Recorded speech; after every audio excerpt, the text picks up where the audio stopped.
Welcome to another Wellness Wednesday. What's today? Today is February 1st in the 2023 year of our Lord Jesus Christ. We're here to talk about things to make you feel healthier, better, give you a better quality of life. How's that? That's why we have this quality of life ambient music. Good morning to you all. I'm Clay Morris, and this is the Amazing Grace Sports Network. So let's get ready to rumble and get it on, okay? Let's this music. We are still with the plant paradox. No, I'm going to make a kind of. No, hold on just a second. I got to get the book.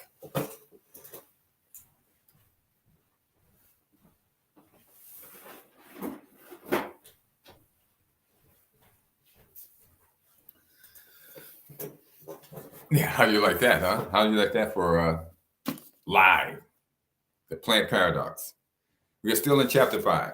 Chapter 5, it's really in depth. If you go there, if you have the book, you'll notice that there are a lot of stories that he relates on things that he found out working with patients, because he still takes patients. So if you guys want a self-analysis or a professional analysis of where you're at and what you should be doing, you can actually contact Dr. Gundy and make an appointment to see him. You have to fly out to California. I think he has another clinic, I think somewhere toward the East Coast, but there you go. You can still do it. So these are things that he's noticed and has come across and observed about the patients that he takes. And chapter 5 has a lot more stories of success than the other chapters. And you're going to be surprised that almost everything that I mentioned in the last one, what was that one? Okay. Well, it was like everything from A to Z. Do we really want to go there? All right, I'll tell you what. We're going to go there. Hold on just a second. We're going to go there. And we're going to go through some of the things because it's really important. It really is. And it would behoove us. I'm saying these things so much. The amount of problems that the protocol covers, that I should know it by heart, but I don't yet. So let's go through them. If you are suffering from alopecia, anemia, arthritis, asthma, and autoimmune disease such as thyroid disease, rheumatoid arthritis, type 1 diabetes, multiple sclerosis, Crohn's, colitis, lupus, or if you are suffering from bone loss, brain fog, cancer, canker sores comes from this, canker sores, chronic fatigue syndrome, chronic pain syndrome, colon polyps, cramps, tingling, numbness, a decline in your dental health, dementia, depression, diabetes, prediabetes, insulin resistance, exhaustion, fat in the stool, fibromyalgia, gastroesophageal reflux disease, Barrett's esophagus, gastrointestinal problems such as bloating, pain, gas, constipation, diarrhea, headaches, heart disease, coronary artery disease, vascular disease, hypertension, infertility, irregular menstrual cycles, miscarriages, irritability, behavioral changes, irritable bowel syndrome or IBS, which so many people have, low counts of immunoglobulin G, immunoglobulin M, and immunoglobulin A, should have been A, G, and M. Low testosterone, low white blood cell count, lymphomas, leukemias, multiple melanoma, male pattern baldness, memory loss, migraine headaches, nutritional deficiencies due to malabsorption, low iron, such as low iron levels, Parkinson's disease, peripheral neuropathy, polycystic ovary syndrome, skin rashes, including dermatitis, eczema, psoriasis, slow infant chakras, unexplained bouts of dizziness, vitiligo, weight loss, and weight gain. Okay, how was that? Now that's what I'm talking about. That's what I'm saying, that are we getting enough light here? Need more light. More light. Okay, still seems kind of dark. We'll have to deal with that. But these are the things that this protocol works on. It's practically everything. So I think it's eye-popping, earth-shattering, groundbreaking, information that I encourage everyone, especially I'm in Boston right now. It's freezing, 25 degrees. The weather outside is frightful, 25 degrees. But I'll be in Naples next week again. And there are so many people that are over 40. I should say over 50, but I'm going to say over 40 down there. It's a very big retired community, or people that are over a certain age, over 45, over 40, over 45, that are living down there. They're in terrible shape. Terrible shape. The lines at CVS and Walmart, Walgreens, where the pharmaceutical section is always packed because they're on medication, and this will get you off medication quick, fast, and in a hurry. So let's move on. For today, let's talk about, we are still in chapter 5, and we will explore the lectin link to obesity and ill health. And I'm going to quote directly from the book. Okay. This is Dr. Gundy speaking in my voice. Quote, I have already introduced to you wheat germ agglutinin, which is WGA, and explained that it is implicated in celiac disease and also bears a striking resemblance to the hormone insulin, which we all have. Now let's take an in-depth look at the actions of insulin and the problematic effects that occur when WGA mimics insulin. Normally, when sugar enters the bloodstream from our gut, the pancreas secretes insulin into the bloodstream, and the insulin then travels to 3 main places: fat cells, muscle cells, and nerve cells. Insulin's primary job is to open the door to any cell to allow glucose to enter and provide fuel, particularly to those 3 important types of cells. Number 1, in fat cells, insulin attaches to the docking point on the fat cell membrane and then flips a switch that tells that fat cell to convert glucose to fat and store it. When insulin has done its job, it separates from the docking point and no more sugar enters the cell.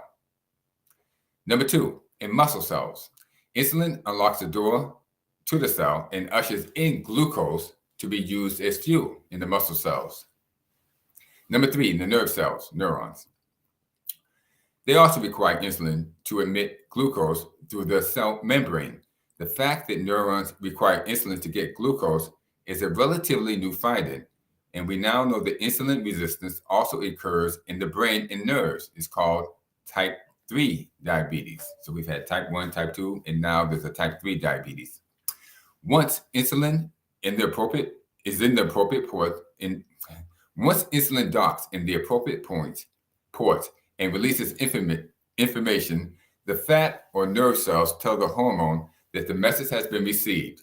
The hormone then backs out of the docking point, leaving it ready and available for the next hormone to attach. Get a little bit thirsty here.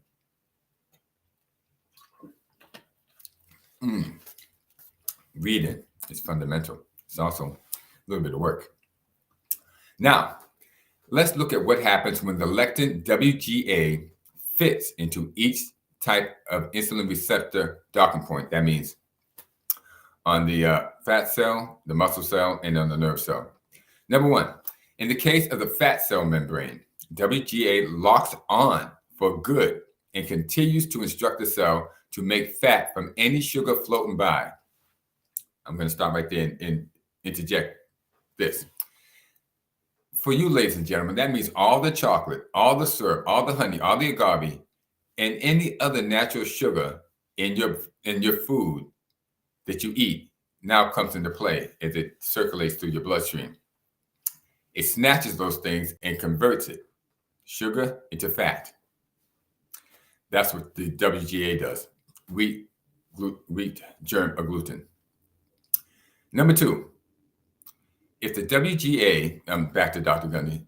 Number 2, if the WGA attaches to a muscle cell, it likewise permanently locks onto that insulin receptor. Okay, I'm going to stop right there in a second. Now remember, when the hormone insulin locks onto the receptor, the docking point, it does its job and it leaves, so that other hormones can come and also add to that cell. But we're noticing with WGA, it does not leave. It stays there and it keeps giving it misinformation. So in the case of your fat cell membrane, it keeps building fat. Now, in the case of your muscle cell membrane, let's continue. But in this case, the opposite effect results. The WGA blocks the real insulin from docking. The result is that the muscle can't get glucose. Instead, it is shunted to a waiting fat cell where WGA continuously pumps in sugar. As it turns out, insulin mimicry is the true cause of the muscle wasting as we age. The more lectins that we eat, the more the receptors for insulin on our muscles are filled with WGA and other lectins. And the more muscles we have, the more muscles waste away. Number 3, when WGA and other lectins lock onto insulin receptor cells in the nerve cells or neurons, they block the entrance of sugar there as well. With no sugar reaching its neurons, the hungry brain demands more calories. As more WGA and other lectins bind to the insulin receptors in the brain and nerves, it causes brain cells and the peripheral nerves to die, resulting in dementia, Parkinson's, and peripheral neuropathy. The cumulative result of WGAs and other lectins mimicking insulin is less muscle mass, starved brain and nerve cells, and plenty of fat. Sound familiar? End quote. Yes, it does sound familiar. It sounds familiar to anyone who's lived a period of time. Okay, gaining weight, going to the gym, they're trying to eat right. They're eating the wrong things and going to the gym, and none of this seems to change. They can't lose weight. They can't lose fat. They continue to get fat even though they're eating weight. They're pumping more supplement pills, more NSAIDs because they're in pain. All of this sounds familiar, even up to the dementia. You see, my mother had dementia before she died 2 years ago. In fact, dementia has become quite common in the United States. Almost everybody over a certain age is developing dementia. It's scary because that faces all of us. Me, you, everybody you know, getting to past 60, 65. I'm getting there. I'm already past 60. And you're looking at dementia coming into your life sometime in the future. It is so common. And why? Because we are all eating the same diet. That's right. It consists of a high amount of grain products. It is in our morning foods, croissants, bagels, donuts, biscuits. Then it's in our lunch. Our lunch diet consists of sandwiches with everything from A to Z in between the bread. Let's go through it.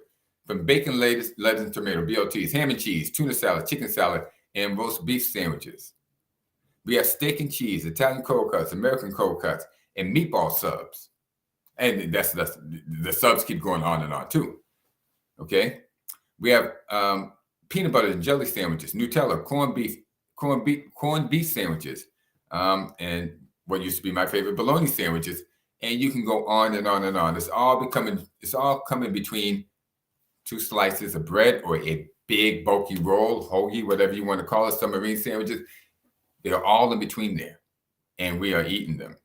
Okay, and I haven't even mentioned Burger King or McDonald's or Wendy's or them and their menus. So, in essence, ladies and gentlemen, friends, Romans, countrymen, we have been poisoning ourselves constantly 24 hours a day without us even knowing it. And this is why the doctor's offices are full of us. Whether we're eating a so-called healthy diet or not, whether we think we're eating a so-called healthy diet or not, because obviously we haven't been. Grains are not only making us sick, they are killing us in every possible way, from destroying our gut biome to attacking our cell walls to mimicking hormones as insulin. This goes all the way back to chapter 1. Chapter 1, remember chapter 1? Let me remind you.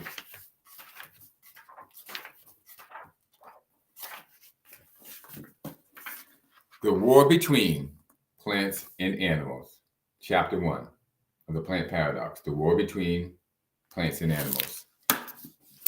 And you are animals, ladies and gentlemen, and you are losing the war. You didn't know you were part of the war, okay? But the plants do. They know they're in a battle of survival, and it's time you realize that you are too, okay? Now, I'm going to stop there.